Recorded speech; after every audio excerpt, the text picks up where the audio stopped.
Speaking of career now, let me leave that part before you punch me, because you're looking at me like I'm looking at you like and your ring is quite big. If you punch me, this look is basically saying I'm going to see you in the car park later.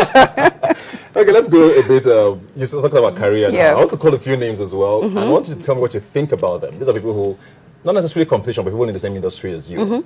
Bemi Olatere Olagbegi. What do you think of her? Bemi is...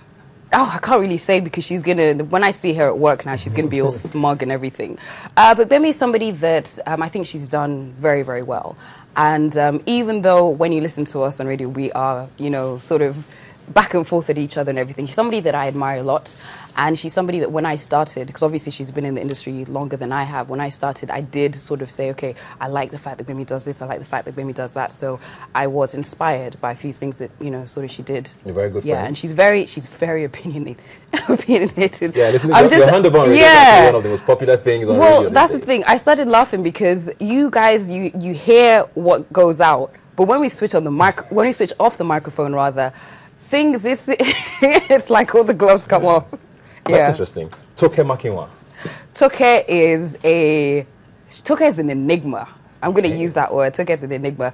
Toke, she's somebody that I admire a lot as well, because, you know, there were times when she got, you know, bashed on blogs and everything, and she still kept on doing what she was doing.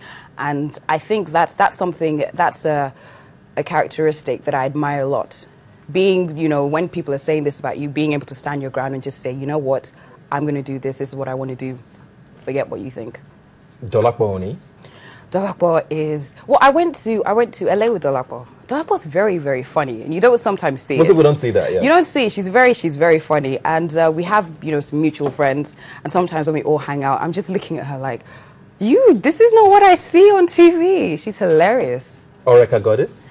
Oreka is my personal person. Yeah, she's, well, we started in the industry together, so we know a lot of each other's secrets. And we had, she was my partying buddy before we got old.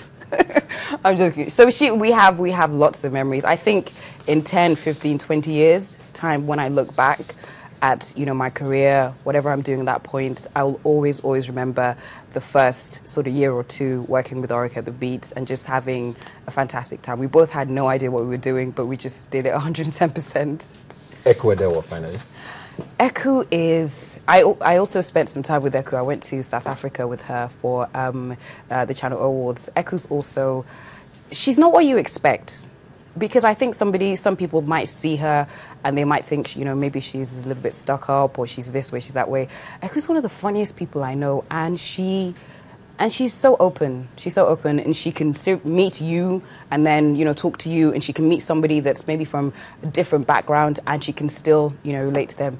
And she is hilarious on the dance floor. Which of these people are threats to you, do you think? I don't consider... Don't give me the politically correct answer, come on. No. The thing about it is, I feel that with this industry, there's the one thing that kind of pushes this industry and makes it, you know, grow continuously is the fact that there's so many different options. And I think that's a good thing. I think that, you know, some people might like my show, they might not like this person's show, some people might like that person's show and might not like my show. And I think being able to give people, you know, choice is something that's, you know, fantastic. So I wouldn't say I consider any of them threats, but I think that they're so good at what they do that it makes me sit up as well. Because I think one of the worst things is having no, you know, competition at all, then you don't reach your potential. So I think it's good to have all these ladies that are really, really doing very well. So when I'm thinking, you know, when I'm about to get on stage, rather than thinking, oh, let me just go, I'm like, man, how would Dolakbo do it? How would Eku do it? Let me step up my game. So I think it's good. Do you think your body is an advantage for you over all these people? Well, back to what I said, people like different things. People might look at me and say, oh, I don't like her, that's just too much hip for me. People might like something else. So I think it depends. It really depends on who your audience is. You know, there's some people that, you know, like this, and people that don't like this. And I think it's all about choice. It's all about what you like. So I think if you like, you know, the fact that Eku's always dressed really, really nice and everything, by all means, that's absolutely fine. And it's your prerogative. Okay. We have to go now, but I just want to ask one very question. You just me yes or no answer. You talked a lot about on radio about it, you wanting to do a rap album or something along those lines. Would you ever sing? Yes or no?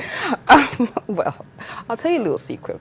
I can't really sing. I can't really sing. Wait, can you rap? But not well. Would you try to?